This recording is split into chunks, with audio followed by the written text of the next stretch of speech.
Welcome to another journey into the darkest corners of American history, where we uncover the stories that time tried to bury. Today, we venture into the Missouri Ozarks of 1872, to a tale so disturbing that it would haunt an entire territory for generations. This is the story of the Bender brothers, who ran what appeared to be a humble roadside inn, but served their guests something far more sinister than stew. What started as missing travelers and unexplained disappearances would eventually unravel into one of the most shocking discoveries in frontier history. Before we begin this descent into madness, remember that the truth is often stranger and more terrifying than fiction. Now let's step back in time to when the American frontier was still wild, lawless, and full of secrets that the earth itself would eventually reveal. The year was 1872, and the Missouri Ozarks were a place where civilization barely held its grip.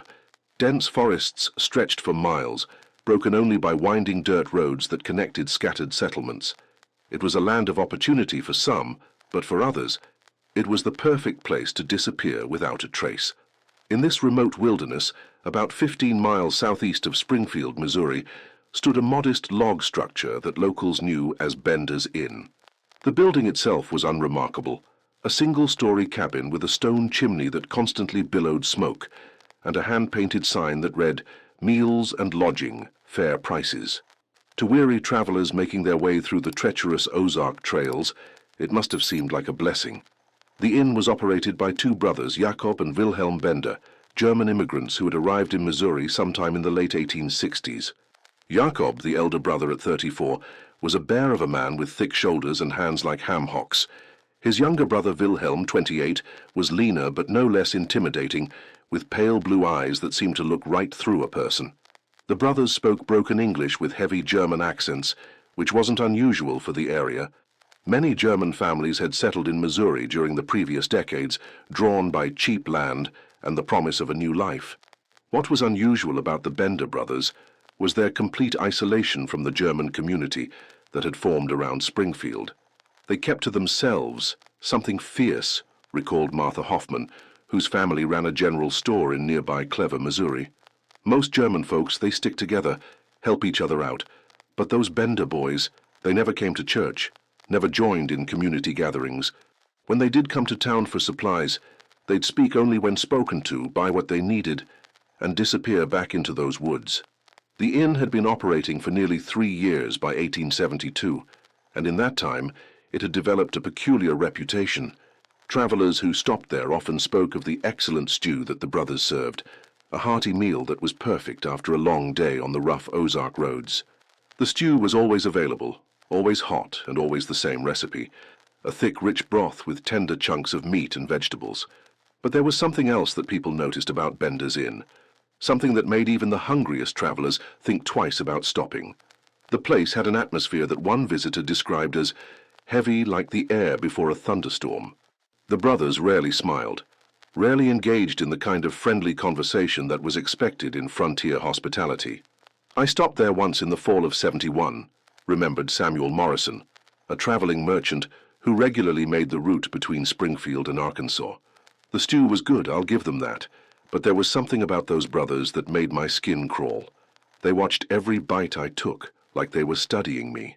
And the smell in that place, underneath the cooking food, there was something else, something sweet and rotten." Despite these unsettling impressions, the inn continued to serve travelers, and the Bender brothers continued their quiet existence in the Missouri wilderness. They paid their taxes, caused no trouble in town, and seemed to be just another pair of immigrants trying to make an honest living on the frontier. But in the spring of 1872, people began to notice a disturbing pattern. Travelers who had been seen heading toward Bender's Inn were not arriving at their destinations. At first, these disappearances were attributed to the dangers of frontier travel. Bandits, wild animals, accidents, and harsh weather could all claim lives on the lonely roads of the Ozarks. The first official report came from Elizabeth Crawford, whose husband Thomas had left their farm near Marshfield to sell cattle in Arkansas. Thomas was an experienced traveler who knew the roads well, and he had specifically mentioned his intention to stop at Bender's Inn for a meal and possibly overnight lodging. Tom was supposed to be back within 2 weeks, Elizabeth told the local sheriff. He's never been gone longer than that without sending word. Something's happened to him, I know it. Sheriff William Hayes was a practical man who had seen his share of missing persons cases. In his experience, most missing travelers eventually turned up, either having extended their business or having met with some misfortune that delayed their return. But when Thomas Crawford failed to return after a month, Hayes began to take the matter more seriously. The second disappearance was reported just 3 weeks later. James Donnelly, a young man traveling from Kansas to visit family in Tennessee, had last been seen in Springfield, where he had asked for directions to that German inn down toward Arkansas. Donnelly's horse and wagon were found abandoned on a side road about 5 miles from Bender's Inn, but there was no sign of the man himself. The wagon was just sitting there, like he'd stopped to rest and then vanished into thin air, Hayes later wrote in his official report. The horse was still hitched, but it was spooked like it had seen something that frightened it. We searched the area for days but found nothing. By the summer of 1872, 5 more travelers had disappeared along the same route. All had been traveling alone. All had been carrying money or goods, and all had last been seen heading in the direction of Bender's Inn. The pattern was becoming too obvious to ignore, but Sheriff Hayes faced a problem that was common in frontier law enforcement: jurisdiction and evidence. The Bender brothers had committed no crime that anyone could prove. They ran a legitimate business, paid their taxes, and when questioned, they claimed to have no knowledge of the missing travelers. Some, they said, had never stopped at their inn. Others had eaten a meal and continued on their way. Without bodies or witnesses, Hayes had no legal grounds to take action. I knew something was wrong, Hayes confided to his deputy, Robert Sterling. Every instinct I had was screaming that those brothers were involved. But knowing something and proving it are two different things entirely. The breakthrough came from an unexpected source. In late August of 1872, a traveling preacher named Reverend Marcus Whitfield arrived in Springfield with a story that would finally give Sheriff Hayes the evidence he needed to act. Reverend Whitfield was a circuit preacher who traveled throughout the Ozarks, bringing religious services to remote communities. He was a man of unshakable faith and moral conviction, which made his account all the more credible when he approached Sheriff Hayes with his concerns about Bender's Inn. "I stopped there on the evening of August 23rd, Whitfield told the sheriff. "I had been traveling since dawn and was in need of food and shelter for the night. The brothers seemed reluctant to accommodate me at first, but when I explained that I was a man of God, they agreed to provide a meal and a place to sleep." According to Whitfield, the evening had started normally enough. He had been served the famous stew, which he admitted was quite good, and had engaged in limited conversation with the brothers. But as the night progressed, things had taken a disturbing turn.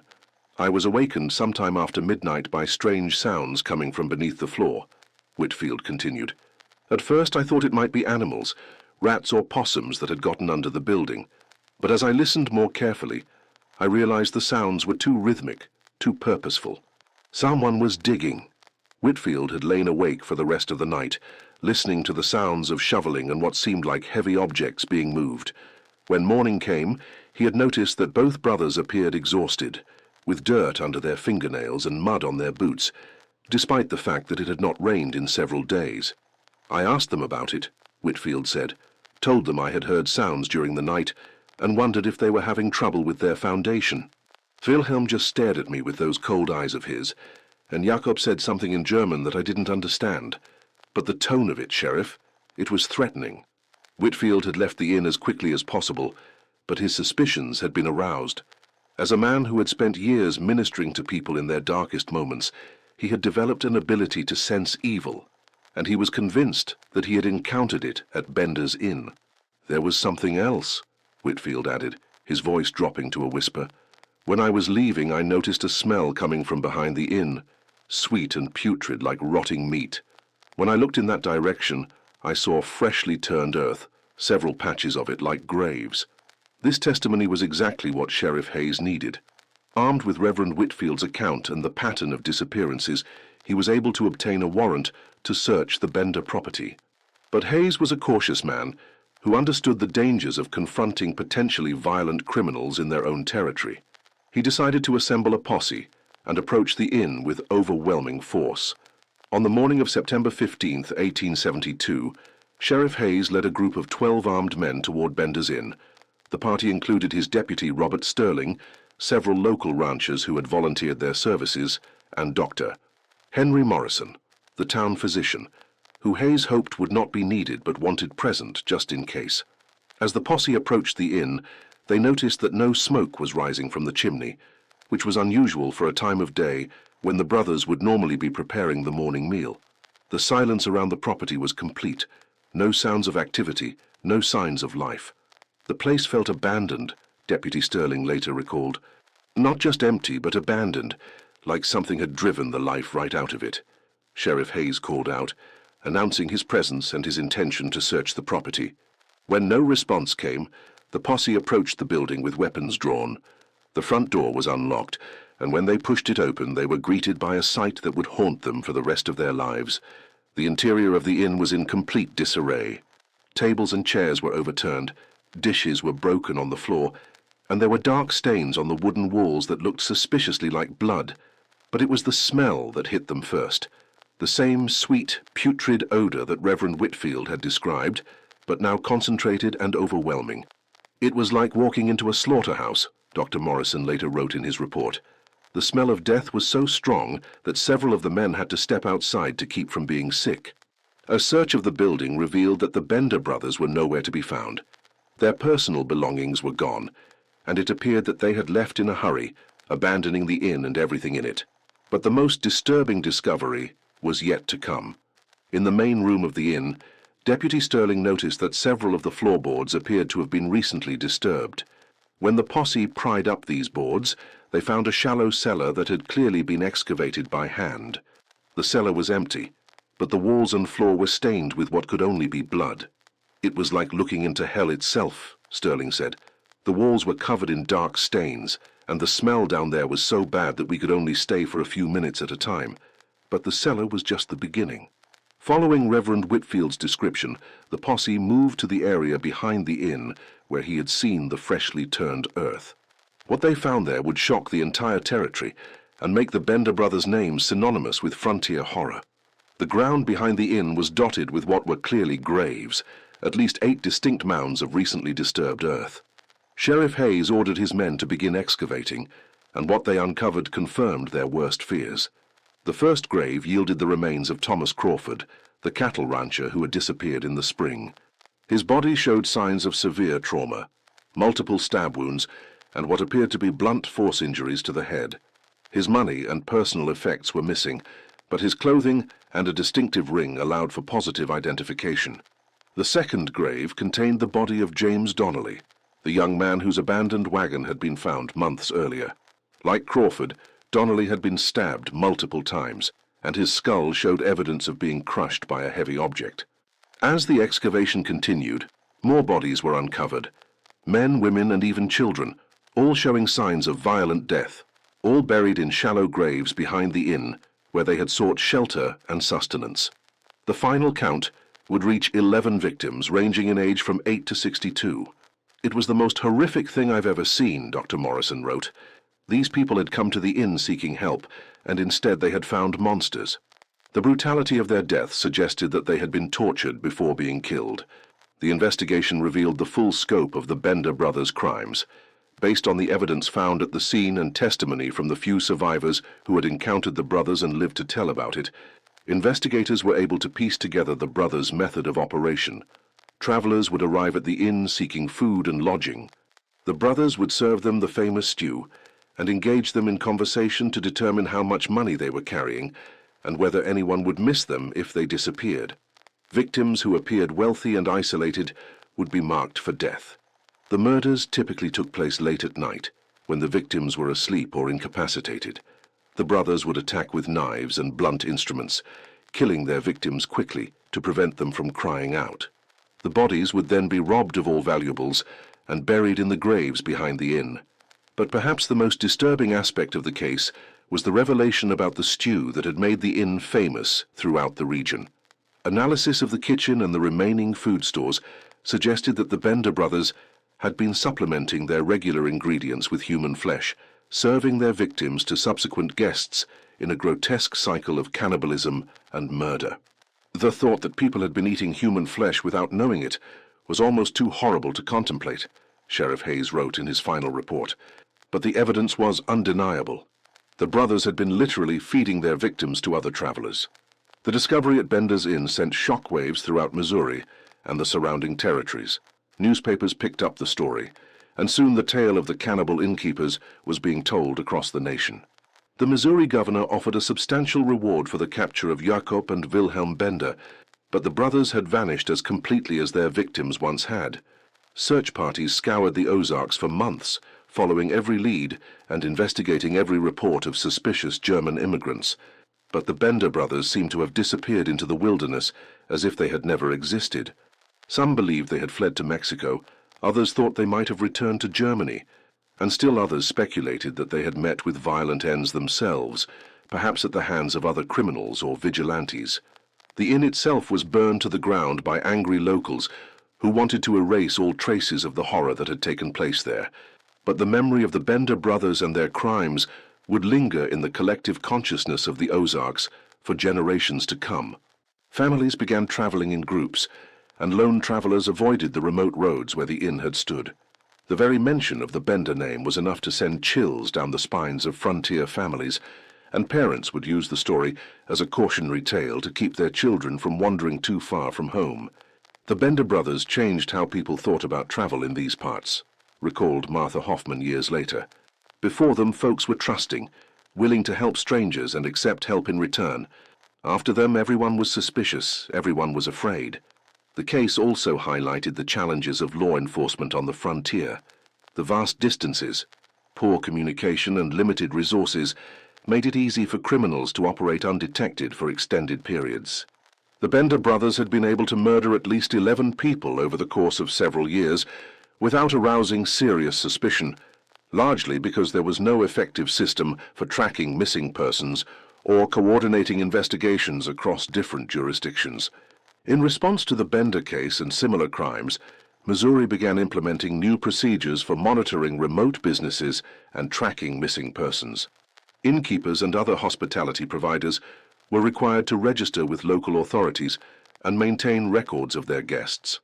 While these measures couldn't prevent all crimes, they made it more difficult for criminals to operate with complete impunity. The psychological impact of the case extended far beyond the immediate area. The idea that trusted members of the community, people who provided food and shelter to travelers, could be capable of such monstrous acts challenged fundamental assumptions about human nature and social trust. Dr. Morrison, who had examined the victims and the crime scene, became one of the first American physicians to study what would later be recognized as psychopathic behavior. His notes on the case, preserved in the Missouri State Archives, provide valuable insights into the minds of serial killers decades before the term was coined. The Bender brothers showed no evidence of mental illness in the traditional sense, Morrison wrote. They were capable of planning, of maintaining their business, of interacting with customers in a seemingly normal manner, but they appeared to lack any capacity for empathy or moral restraint. They killed not out of passion or desperation, but as a matter of business, as coldly as a farmer might slaughter livestock. This clinical assessment was remarkably prescient, anticipating by decades the psychological profiles that would later be developed for serial killers. Morrison's work on the case contributed to early understanding of criminal psychology and influenced law enforcement approaches to similar crimes. As months turned to years, the search for the Bender brothers gradually wound down, but reports of sightings continued to trickle in from across the country. A pair of German immigrants matching their description was reportedly seen in California in 1874.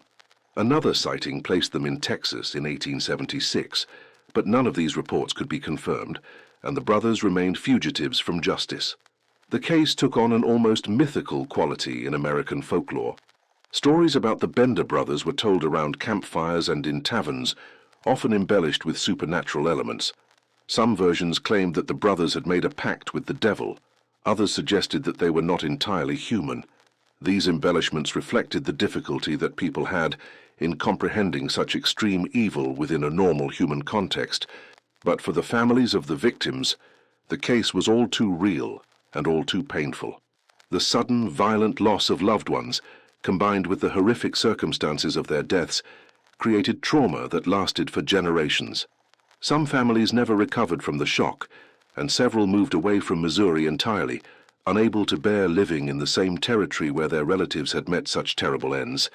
Elizabeth Crawford, the widow of victim Thomas Crawford, never remarried and spent the rest of her life advocating for better protection of travelers. She lobbied the state legislature for improved law enforcement funding and helped establish one of the first victim assistance programs in Missouri. "My Tom was a good man who didn't deserve what happened to him," she said in a speech to the legislature in 1875. "But if his death can help prevent other families from suffering the same loss, then maybe some good can come from this evil." The Bender case also had significant economic impacts on the region. Tourism and travel through the Ozarks declined sharply as people sought alternative routes that avoided the area where the inn had stood. Local businesses suffered, and it took years for the region's reputation to recover. Some entrepreneurs tried to capitalize on the notoriety by offering Bender tours that would take visitors to the site of the former inn, but these ventures were generally unsuccessful, as most people preferred to forget about the case rather than be reminded of it. The site where Bender's Inn had stood remained vacant for decades. Local folklore claimed that the land was cursed, and several attempts to build new structures there failed when construction workers reported strange occurrences and unexplained phenomena. Whether these reports reflected genuine supernatural activity or simply the power of suggestion is impossible to determine, but they contributed to the lasting mystique surrounding the case.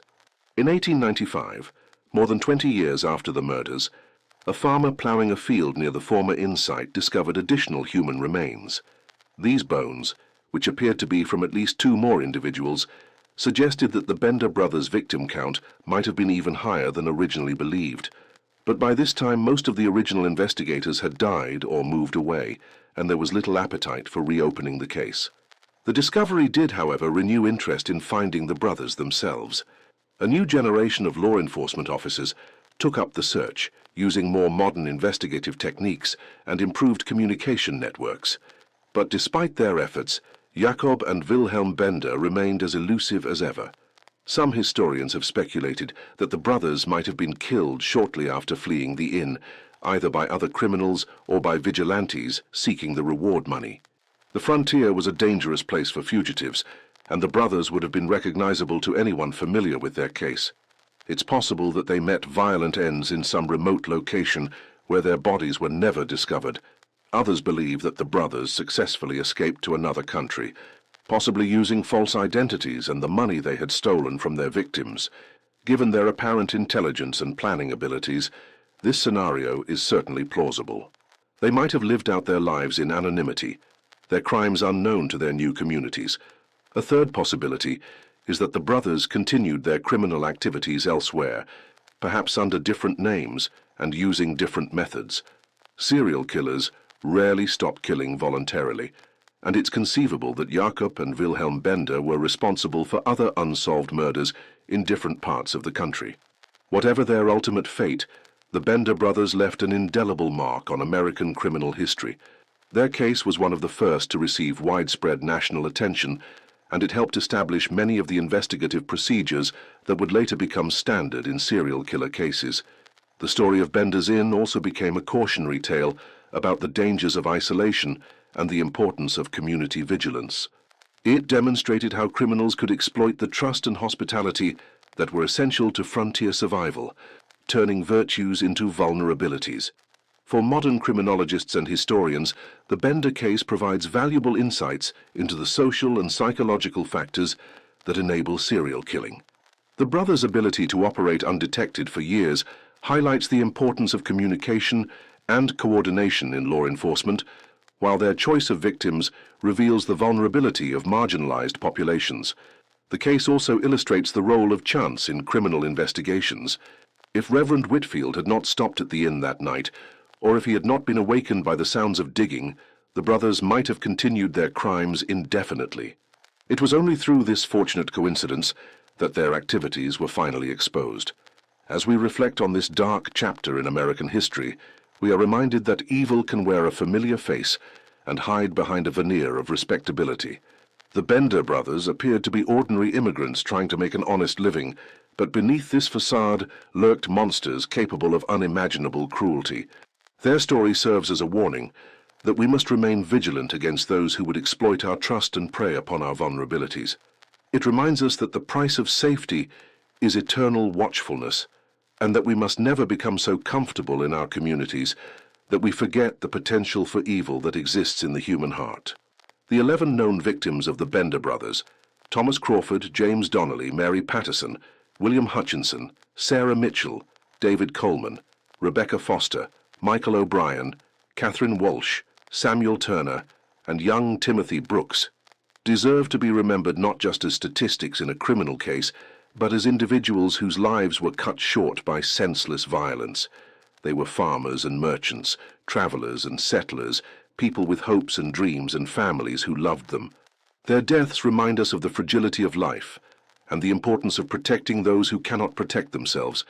As for Jacob and Wilhelm Bender, they remain among America's most wanted fugitives, even more than a century and a half after their crimes.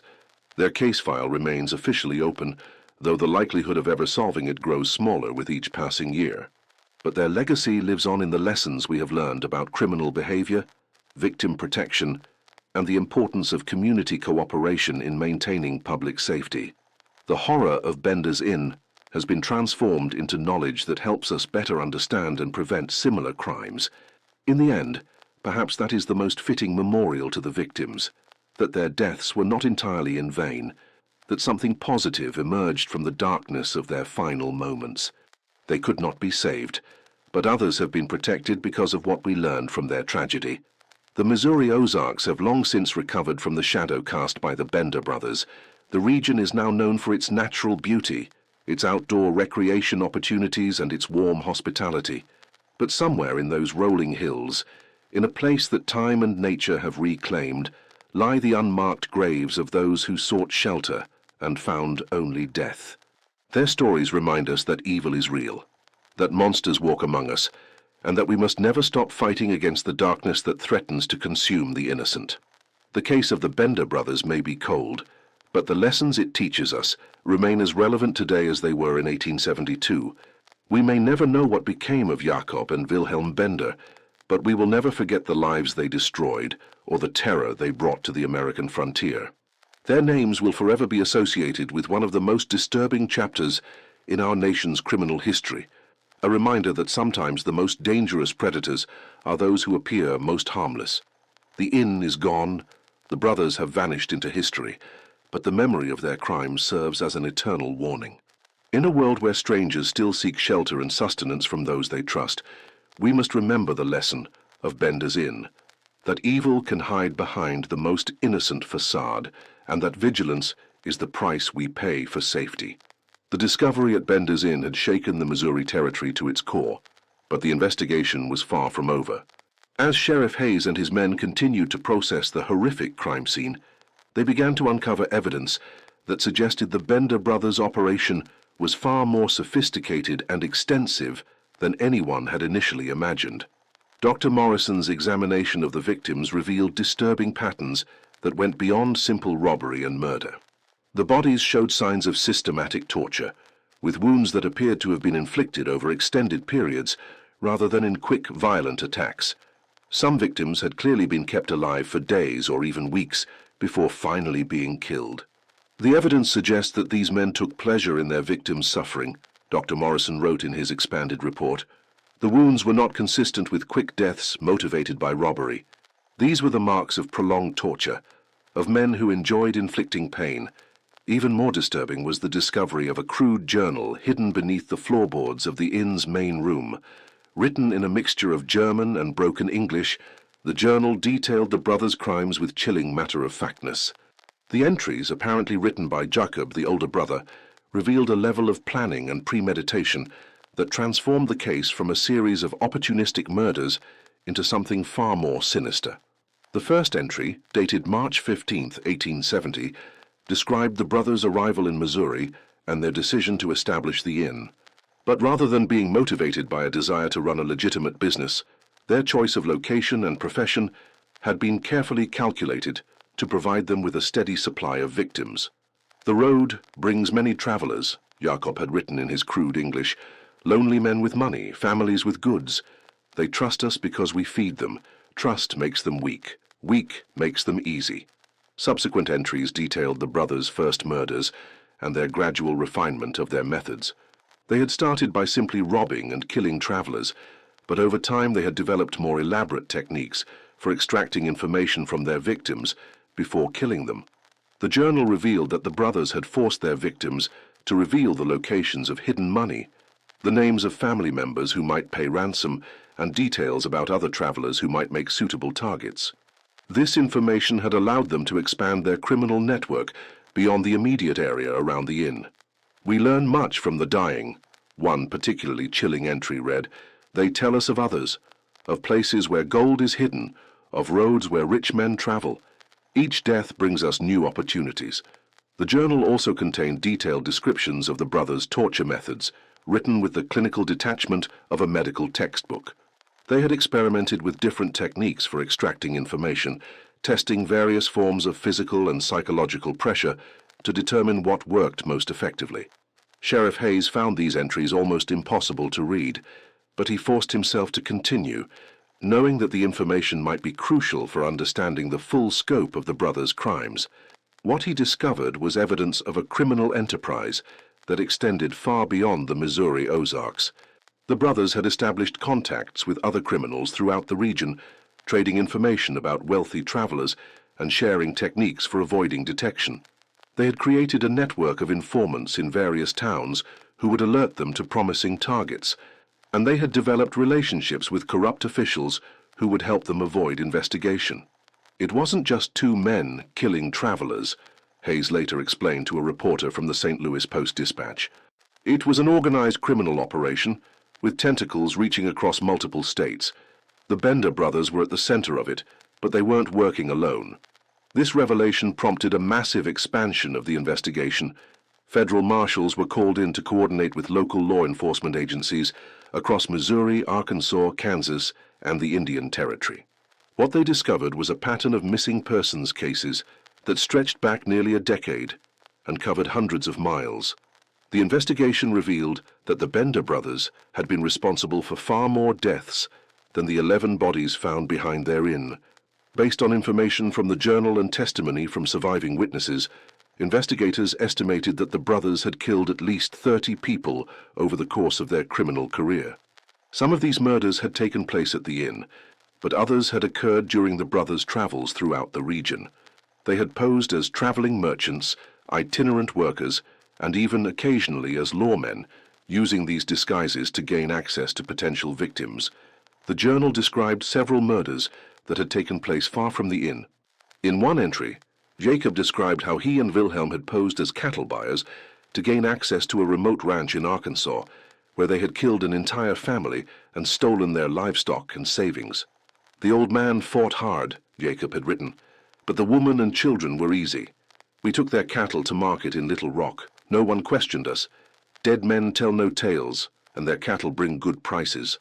Another entry described how the brothers had infiltrated a wagon train heading west, gradually picking off travelers one by one over the course of several weeks.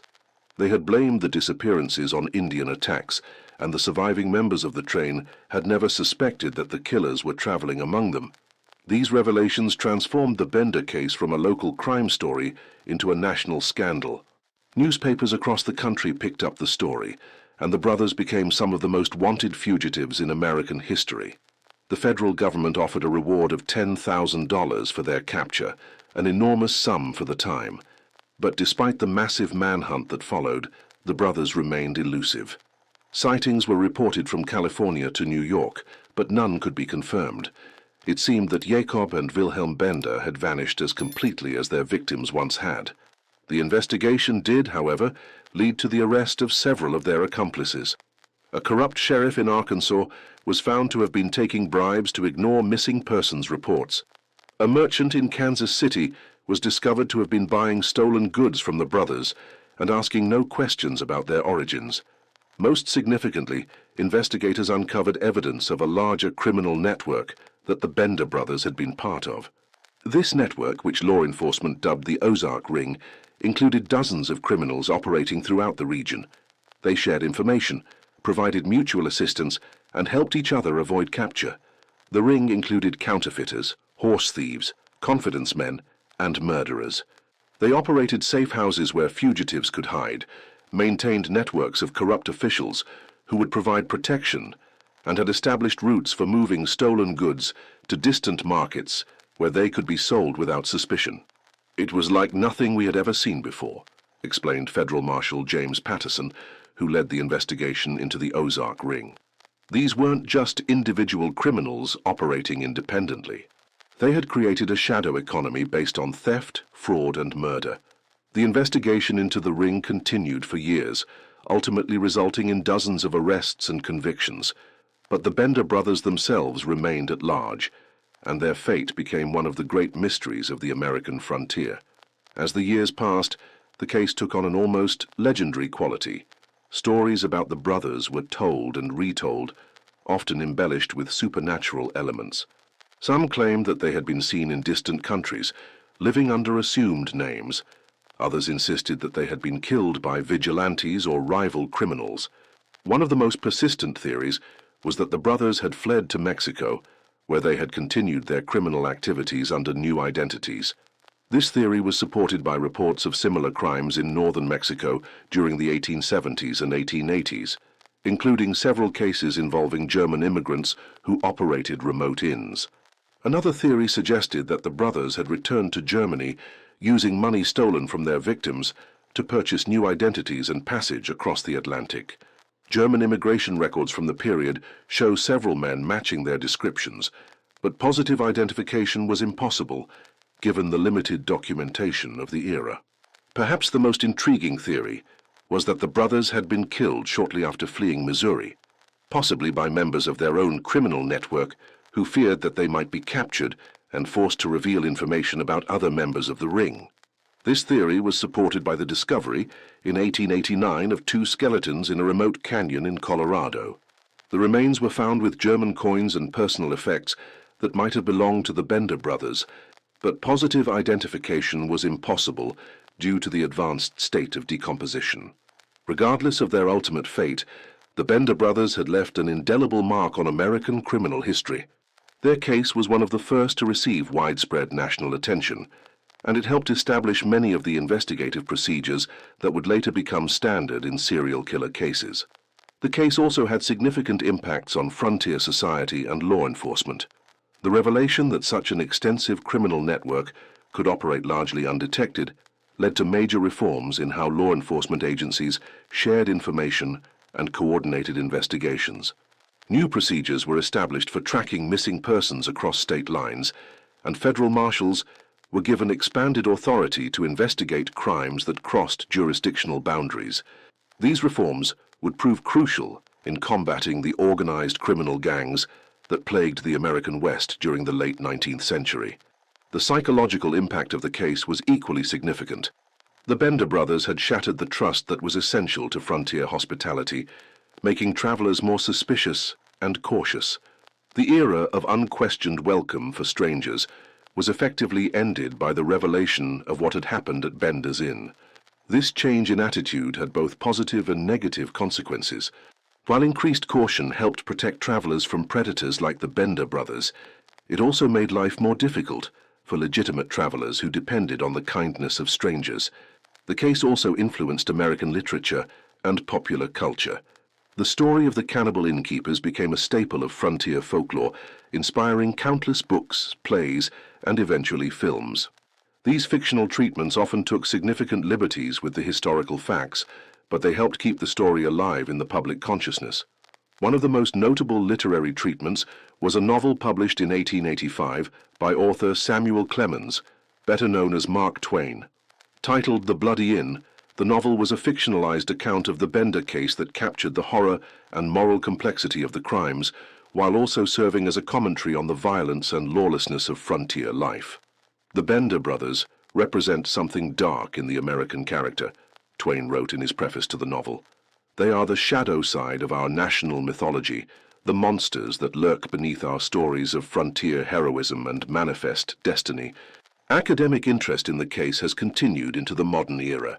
Criminologists and historians have studied the Bender brothers as early examples of organized serial killers, and their methods have been compared to those of more contemporary criminals. Dr. Robert Hare, a leading expert on psychopathy, has written extensively about the Bender case, noting the brothers' apparent lack of empathy and their ability to maintain a facade of normalcy while committing horrific crimes. The Bender brothers displayed many of the characteristics that we now associate with psychopathic personality disorder, Dr. Hare explained in a 1995 paper. They were manipulative, lacking in empathy, and capable of extreme violence without apparent remorse. But they were also highly organized and able to function effectively in society, which made them particularly dangerous. Modern forensic techniques have been applied to some of the remaining evidence from the case, but the results have been limited by the age and condition of the materials. DNA analysis of bone fragments found at the inn site has confirmed the identities of several victims, but has not provided any new information about the perpetrators. Archaeological investigations of the inn site, conducted in the 1990s, uncovered additional evidence of the brothers' crimes, including personal belongings of victims and remnants of the torture devices described in Jacob's journal. These findings confirmed many of the details recorded by the original investigators and provided new insights into the brothers' methods.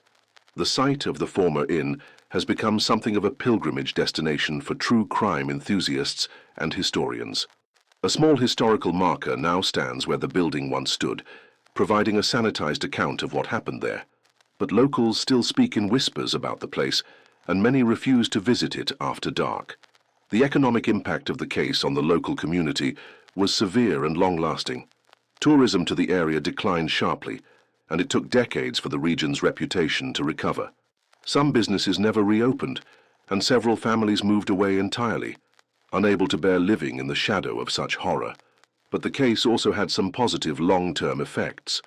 The reforms in law enforcement that it prompted helped make travel safer throughout the American West. The increased coordination between different agencies made it more difficult for criminals to operate across jurisdictional boundaries. The case also contributed to the development of criminal psychology as a field of study. Dr. Morrison's observations about the brothers' behavior were among the first systematic attempts to understand the minds of serial killers, and his work influenced later researchers in the field.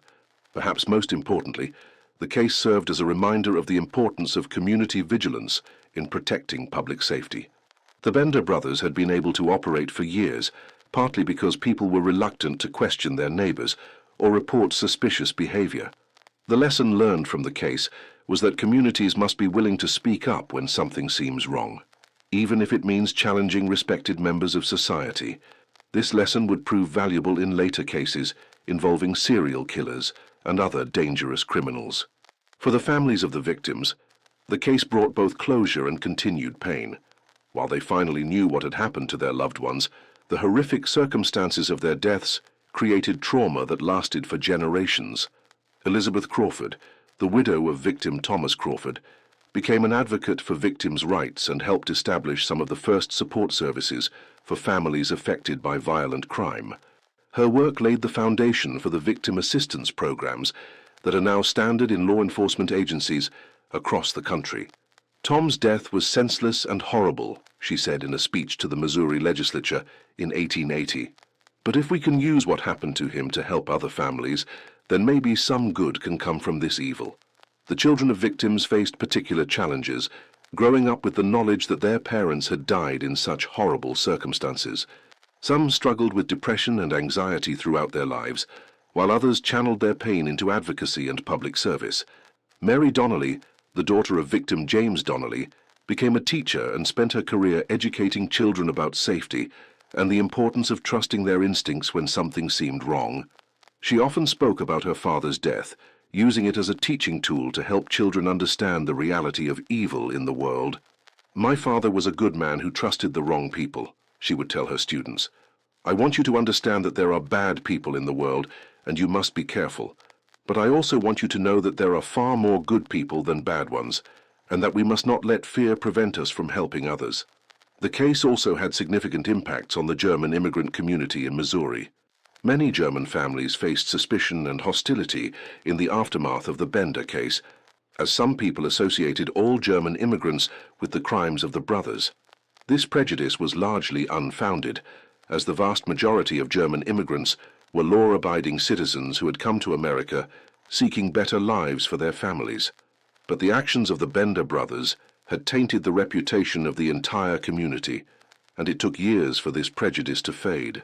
Some German families changed their names or moved to other states to escape the stigma associated with their heritage.